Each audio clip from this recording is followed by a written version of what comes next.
Welcome to Pure Nonfiction, the podcast interviewing documentary filmmakers. I'm Tom Powers, the documentary programmer for the Toronto International Film Festival and artistic director of Doc NYC.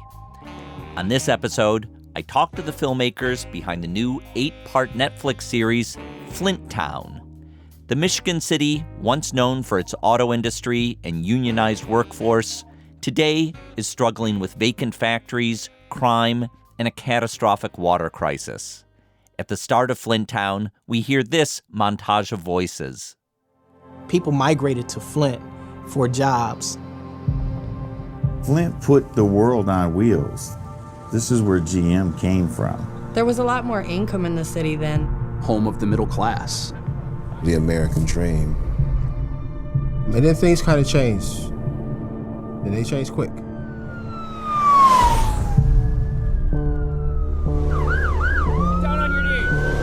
Poverty and lack of opportunity, it breeds crime. This is a story about an American city in critical condition. For Flint Town, the filmmakers spent the year of 2016 embedded with the city's police department.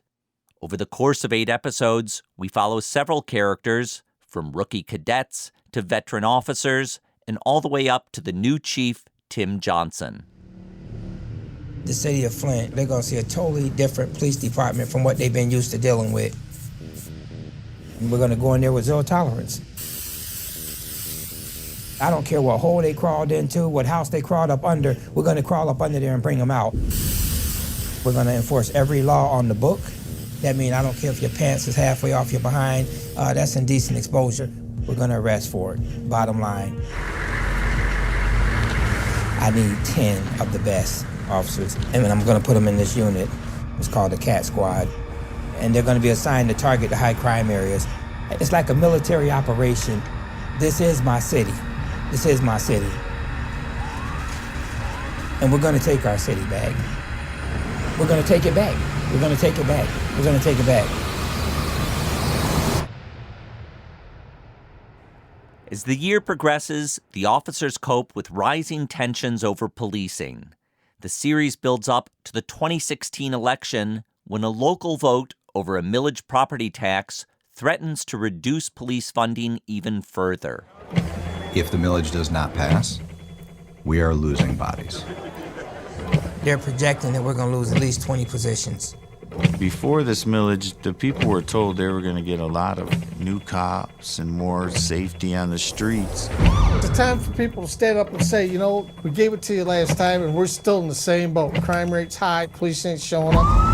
If you're not doing what you're supposed to with the funding you already have, why should anyone give you more? If the millage does not pass, we will not be able to support the staff that we have today. So, I've given you the series timeline. What's harder for me to convey are some of the qualities that make it so special. Visually, it's beautifully photographed, making the most of Flint's snowy landscapes. Emotionally, it's filled with compassion for its characters in all their complexity. There are 3 people on the directing team of Flint Town. 2 of them, Zachary Canapari and Dre Cooper, made a previous film in Flint called T-Rex, about the young boxer Clarissa Shields. She was nicknamed T-Rex for her short arms and ferocious attack. When Zachary and Dre first started following Clarissa, she was largely unknown, training for the 2012 Olympics.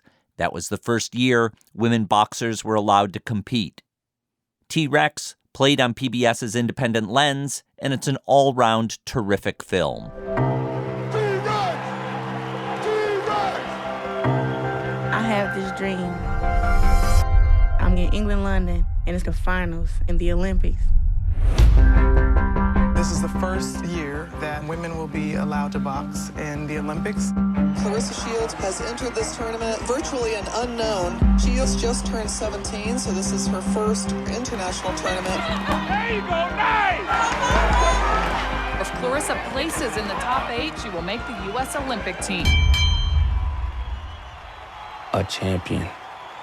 A coach always wants a champion. I think I got one. I just never thought it was going to be a girl.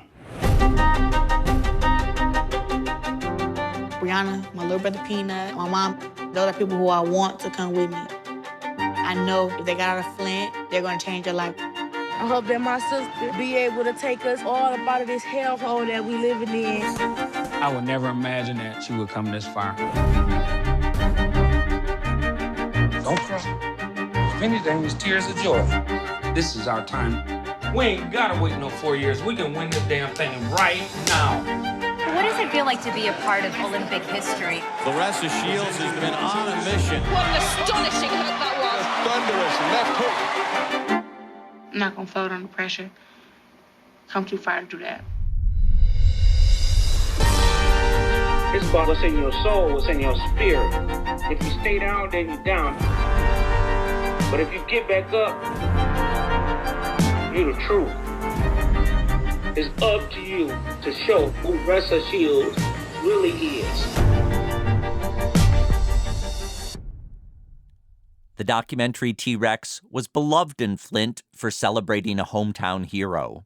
Although Zachary and Dre started the film as outsiders to the city, they invested so much time there they wanted to tell more stories. In making Flint Town, they were joined by a third director, Jessica Dimmick, who is a still photographer with the Seven Agency. She also directed the documentary The Pearl about transgendered women in the Pacific Northwest. I sat down with all three directors in front of a live audience after a preview screening of Flint Town at New York's IFC Center. We had just watched episodes 1 and 2.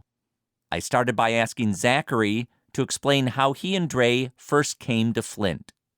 Yeah, Dre and I were kind of, I think some of this is just about being a storyteller. We were just looking for a certain type of story. We were looking at a lot of teenage athlete stories at the time.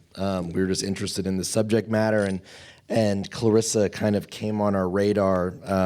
Our producer on that project, Sujay, who's somewhere in the crowd, had done a story on Clarissa that we had caught wind of, and it just seemed like a really, rich environment. We spoke to Clarissa on the phone. She was very charismatic, and we went to Flint, and over the course of a weekend, we kind of had this really incredible experience there. Like, it wasn't the thing that everybody thinks it is. It was much more layered. We went to like her 17th birthday party where she had a water balloon fight, and went to a high school dance, and it was like, it just felt like a lot more sort of like magnetic than I think it was portrayed as, or at least what we thought it would be. And so from there, making that film, we just got a unique window into this place. And I think after making the film, I don't think any of us felt like the work in Flint was done. And so we just kind of stuck around and kept making stuff.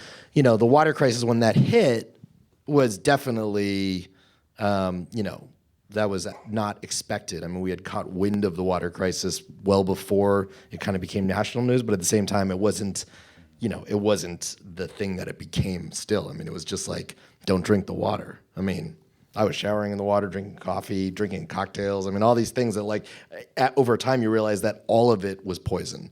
And that took some time to really kind of wrap our brains around.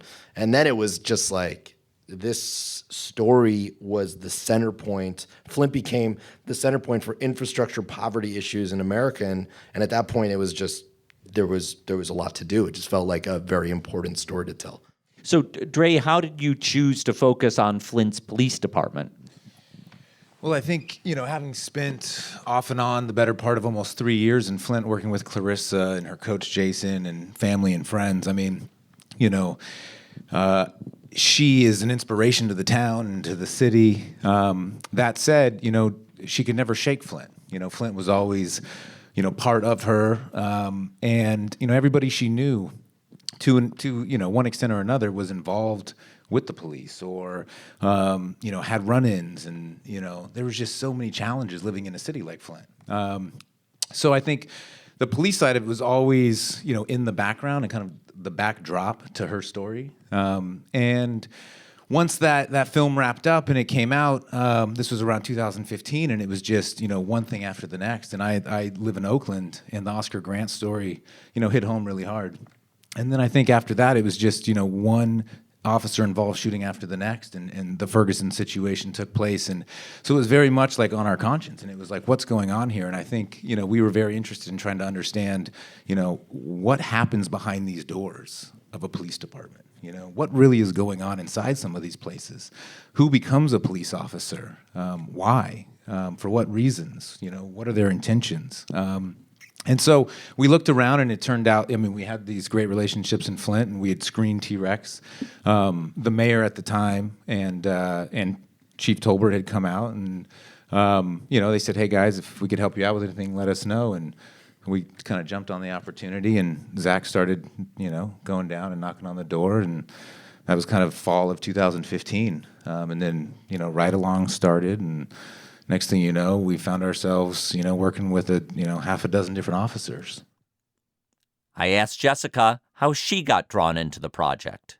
When I knew that there was the type of access and the type of opportunity to get close to these police officers, this wasn't like natural subject matter for me necessarily, but I'm always really interested in communities that we think we know a lot about because we have very established preconceived notions about them, and then the opportunity to kind of look at layers beyond that and peeling back some of that facade. And that seemed like that was what was going on here. It was a group of police officers that were really open, and a department that would really allow us, if we were there, we could just have a swipe card that would get us into the building, into all of the rooms in the building, and we could just show up and go on night patrol. It wasn't like there were these constant barriers, and it seemed like an opportunity to do something with a community that's been explored, but through a certain angle, and to do something really intimate and personal in a way that wasn't totally expected. So that was exciting to me.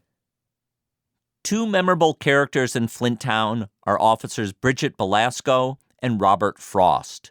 Bridget could be an actress with her photogenic looks. She's newer to the force with 3 years of experience. But yeah, sometimes it's intimidating. I think so. A lot of people won't admit it, but I will. I'll admit it when it's intimidating and scary.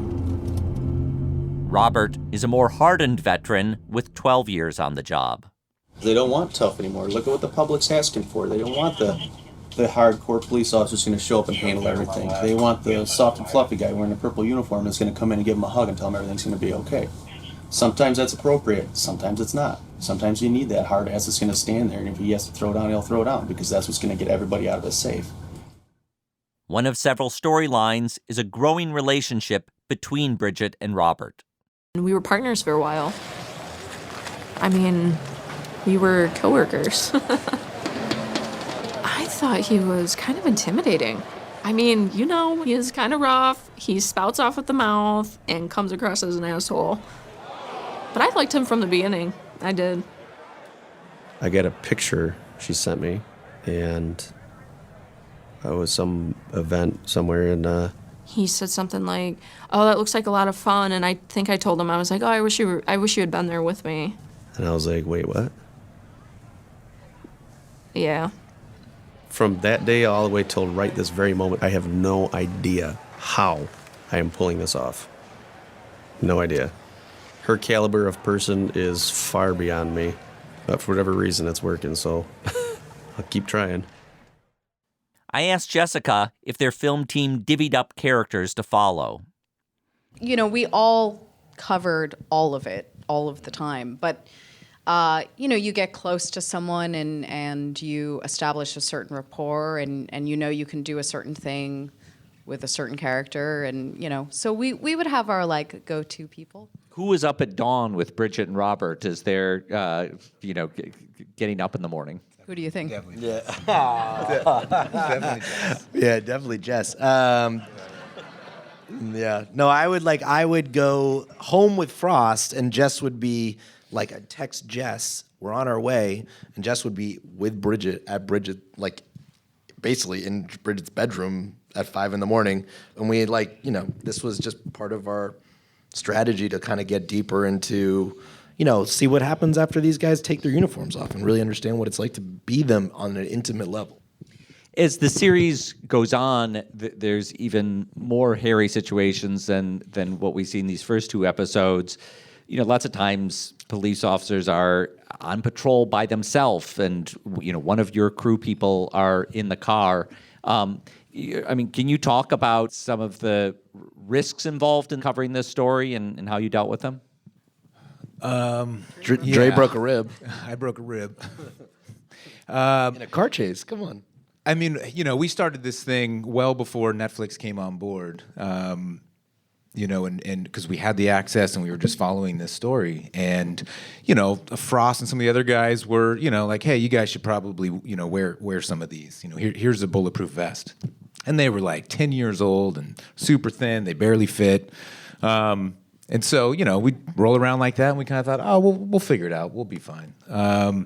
But the reality is these guys, I mean, there's not a moment where, they're not taking these calls super seriously as they approach cars and houses and you name it. And I think, honestly, given our background experience, I think we were super naive. I think we completely underestimated a handful of situations. Fortunately, everything ended up working out okay for us and most of their encounters. But once Netflix came on and we actually had some budget, we got real bulletproof vests. And thankfully, our entire crew was, protected to an extent. It's the Netflix perk. Yeah. So, Zachary, you mentioned that this was taking place against a backdrop of an ongoing conversation about policing in this country. And as the year 2016 progresses, there's some very harrowing incidents like the targeted assassination of 6 police officers in Dallas. That becomes a kind of moment in this series. As you were going along, what did you think you were adding to this conversation, or how were you grappling with what your film was going to say about this conversation? Well, I hope it challenges. I mean, I hope it makes the conversation a lot more complicated. I mean, we are not pro-police. We didn't go into this thing pro-police. We're not, I think if anything, I'd probably say I was anti-police. And I wanted to sort of dive into the other side. I think we all do, and just kind of like understand what the other side is seeing. As we go on through the show, these guys go through all these different national and personal events. Philando Castile shooting happens in episode 3. They watch that. They all have to experience that. Episode 4 is Dallas shooting. I mean, so there's a lot of, national conversations that take place in the show. And I think what we just found constantly was that it was more complicated than, just kind of like what the mass media sort of covered it as. And that's not a knock on the mass media because I work with them and I understand them. But I think in a sense there's a very one-dimensional thing that is going to happen in those situations. And it's the same thing that happens with the water crisis. It's very one-dimensional. It's about policy decisions and public health. And while it's not really about fear and psychological challenges and all this kind of other stuff that plays into these. And that's where we wanted to be, is in the psychological space. What it's like to be, a cop watching the Philando Castile video. What it's like to be a cop the day of the Dallas shootings. I mean, that's the space we wanted to be in. So, I think we're there, and I hope that people have real conversations about what these relationships are like between the community and the police. I mean, I don't think we solved anything, but if anything, we challenged it. I mean, the idea was, the department's pretty small, right? 98 officers. The city's relatively small, 100,000 people, but it is this microcosm. And, the challenge in a city like Flint, obviously, is that it's an extreme version of a place where, shit's gone wrong, right? I mean, there's been, decades and decades of infrastructure breakdown. So to try to understand, what I think, we'll often talk about, it's just about this relationship between the police and community and how can we understand this and how can we fix this thing.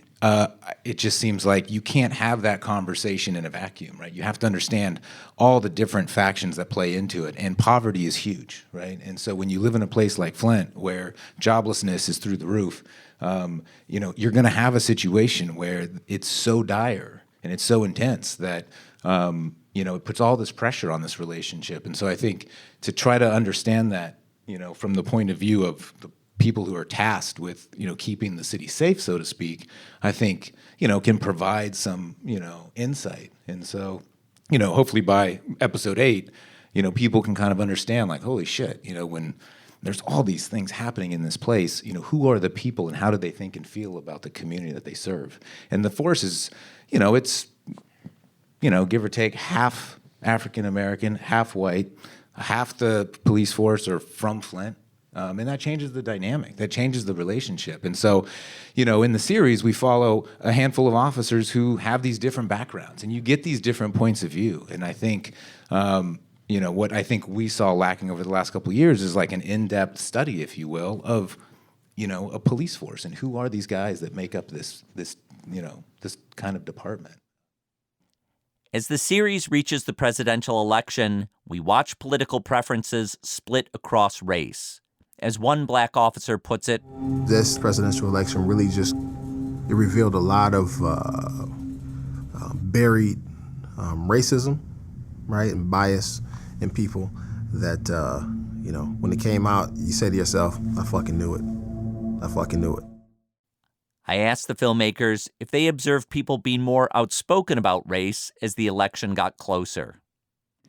Yeah, I think that kind of builds up in the course of the season because it was something that built up, during the chronology of us being there, and that it's seemingly a very harmonious department, and I think we believe that it is. But as issues about race and how minorities should be treated and how you should regard poor people were coming up more in the presidential election, and as Trump was divisive about some of that, we saw that division kind of coming up in the department. And it was a hard moment to witness, and it was a hard moment to observe because you had these officers that in a lot of ways get along very well and do their job side by side very well, and then there was this thing that they just didn't see eye to eye on, and you start to kind of wonder how that reflects the community that they're serving and how they look at the community that they're serving.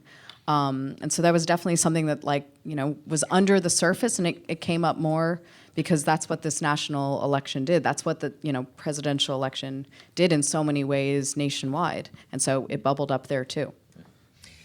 The water crisis in Flint is really in the background of this. You're not taking it head on. We've seen in a couple scenes like the Democratic presidential debates. But mostly it's in the background. Can you talk about that as a choice?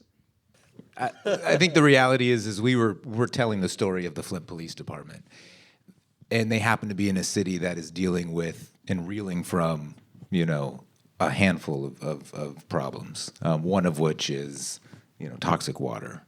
And so in some ways, the water is the backdrop, and it's in the background throughout the entire series. I think what's interesting is that you come to see how the officers, and you'll see this in later episodes, how the officers and folks in the community, they're dealing with some of the same problems. They're facing the same issues. And so the playing field is leveled in some ways. So, a handful of the officers still live in Flint. A handful of the officers have family in Flint. So, there's this opportunity for empathy, I think, between these guys, given how dire the situation is, And if anybody's from Flint or been there or knows folks from there, the reality is like folks from Flint are tough and they share this bond with each other, and they kind of like, there's something to it, and that's what I think Clarissa, in our previous film exhibited, and that's what made her so magnetic, right? And so I think with that water crisis in the background, it plays out in these relationships that these guys have with each other. At the same time, these guys can't even drink water at the department, at the station, right? There's signs up there, you can't use the water faucet. And it's just like, when you live in an environment like that, it takes a psychological toll on you, And so to think about, long-term trauma and effects and that kind of thing. I mean, this shit is real. And so to see, that just kind of play out, we were fairly conscious in like trying to keep it there in the frame. These guys have to go pick up water, once a week and pick up all these bottles and put them in their trunk and take them to their house. It's crazy. So, at the same time, we were telling a police story. So we didn't focus on the politics per se, And I will say, one of the things that we tried to do with that, and one of the ways that we saw that it was relevant was that, we weren't trying to do a story about the water, but it did play into how the community feels in terms of systems that they can trust. And so, the police are a system, and when you watch the community feel distrustful of the police, it's in part because other systems that are there and are supposed to work don't. So when you have water that's poisoned, when your schools are shutting down, when the factories that were there abandon you, those are all systems that, you should be able to rely on you, and you can't. And so, of course, that very much played into the psychology between community and police relationships. And that was the thing that we felt like was important to kind of keep there so that people could understand that. I want to ask you about the look of the film because, when I think about police shows on TV, maybe you think of cops and, a real kind of like run and gun shooting. But this has a very deliberate approach to cinematography, and I wonder if you could talk about it. All of us, Jess and myself, both have photo backgrounds. Dre's background is not just in documentary, it's in cinema. And it's like, I think we all just kind of come from this place where we want things to be visually engaging. And so, we've been making stuff for a handful of years. We had a specific style. We have a specific sort of set of tools that we can bring to this. And we kind of threw whatever we had at this project, whether that's mounted cameras or drones or, certain types of styles of shooting. We wanted to like create a palette of visual material for an audience to like get engaged with. We want it to feel like a film. We don't want it just to feel like, a guy with a shoulder camera in a car. And so, no offense to the camera guy and the shoulder thing that I just described. Cops is a good show. I still like Cops. I think that was kind of our approach. And talk about the interviews that you do throughout. How was that staged? Where did they take place? That was at the Holiday Inn Express on Robert T. Longway in the conference room. We had to like constantly wrangle everybody to come to us. We offered them free Holiday Inn Express breakfast mostly. So shout out to the Holiday Inn Express. Thank you. I wish they had sponsored us. I lived there for like a year and a half making this thing. So I have a personal, emotional connection to them. So going on about this. The biggest thing I can say about our show is that like we have unique conversations with these officers and with these community members. As the show goes on, you'll see like there's some really honest, raw kind of, insight into what it's like to be from this community, what it's like to be a police officer. And so our interview strategy was to try to create something unique, so try to create something that was personal, try to create a circumstance where the subject was looking directly at the viewer and kind of engaging with them, challenging them. So, that was kind of the approach with the interview booth. We took a few questions from the audience. One woman asked how the filmmakers chose their key characters. Zachary answered.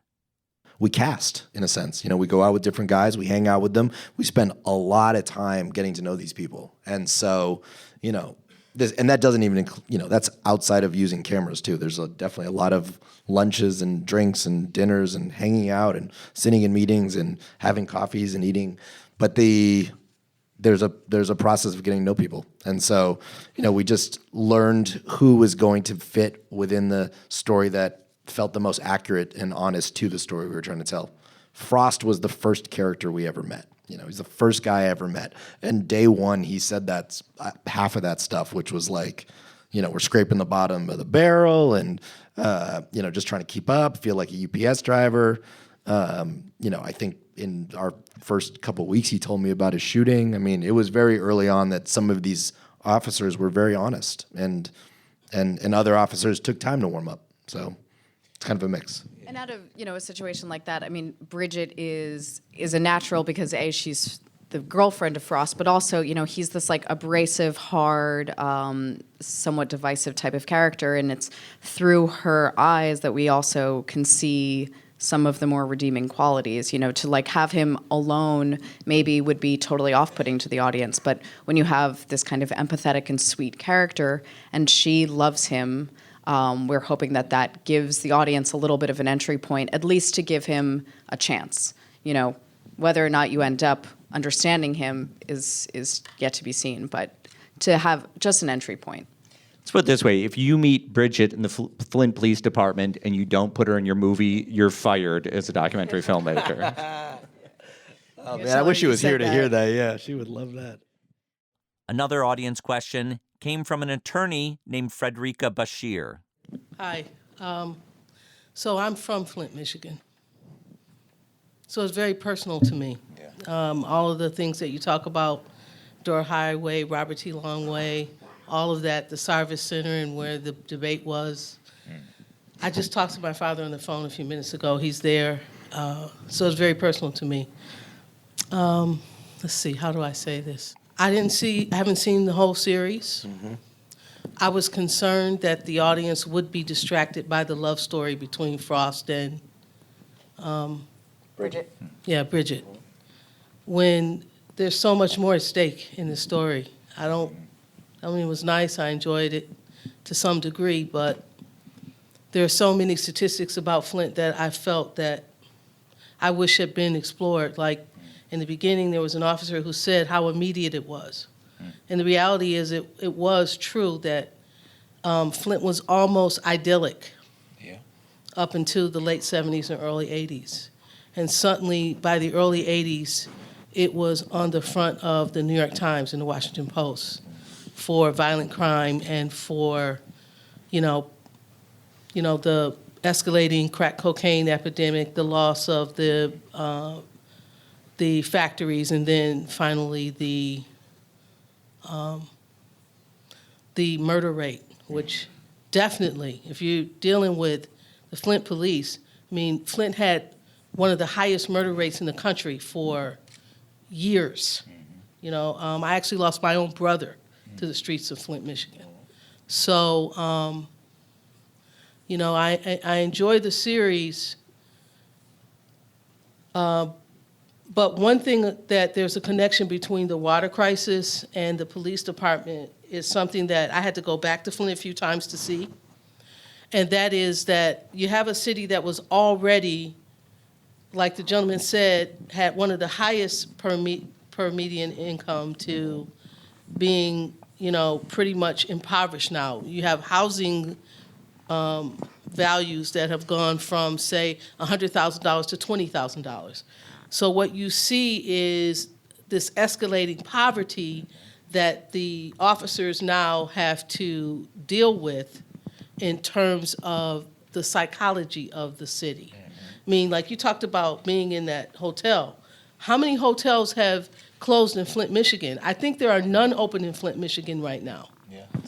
All of them have closed because of the water crisis. So there are businesses that can no longer function in that city because people will not go to them because of the water crisis. So the poverty that began has now escalated to the point where the reason why you don't have police shootings, I don't know. They don't have time to go out and shoot people. They can barely keep up with what's going on in that city. So to the extent that there's this idea that there's a connection to what's happening in Baltimore or what's happening in these police-involved shootings, that's not Flint. I thank you for bringing attention to the city and some of the ills, but it really was a great city that contributed to the economy of this country. General Motors began there. Some of the biggest foundations were there when I was a child. My life was idyllic. And now when I go back, it looks like the whole city looks like broken teeth. You go down whole streets and it's just devastated. So, thank you for at least bringing attention to the issue. But for me, it's deeper than that. Yeah.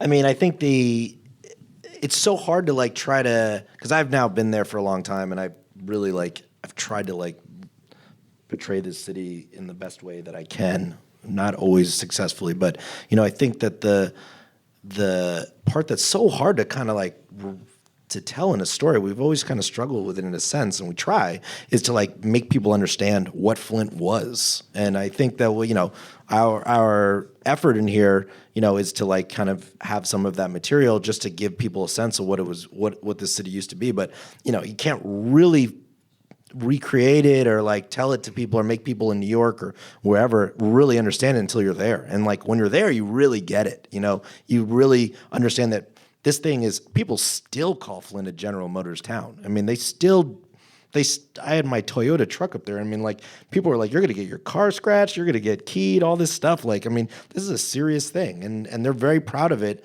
And they somehow, they're upset, obviously. GM left and Flint went to shit, but like, they still have this thing and this pride. And so, that's a big part of what it's like there. And I hope that all in those 8 episodes, that does come out. We followed characters that are still there, that are still trying to make it work. And it wasn't just police, it was community members too, that like are still fighting to try to make it work. But it's a hard fight.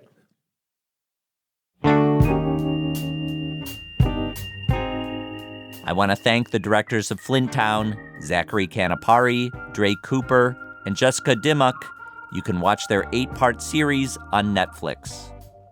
If you're in New York City, please come to our weekly screening series, Stranger Than Fiction. Every Tuesday, we show a documentary at the IFC Center, followed by a conversation with the filmmaker or other special guests. On March 13th, we'll preview another new Netflix series. Wild Wild Country is about a cult leader who builds a utopian city in Oregon but comes into conflict with local residents.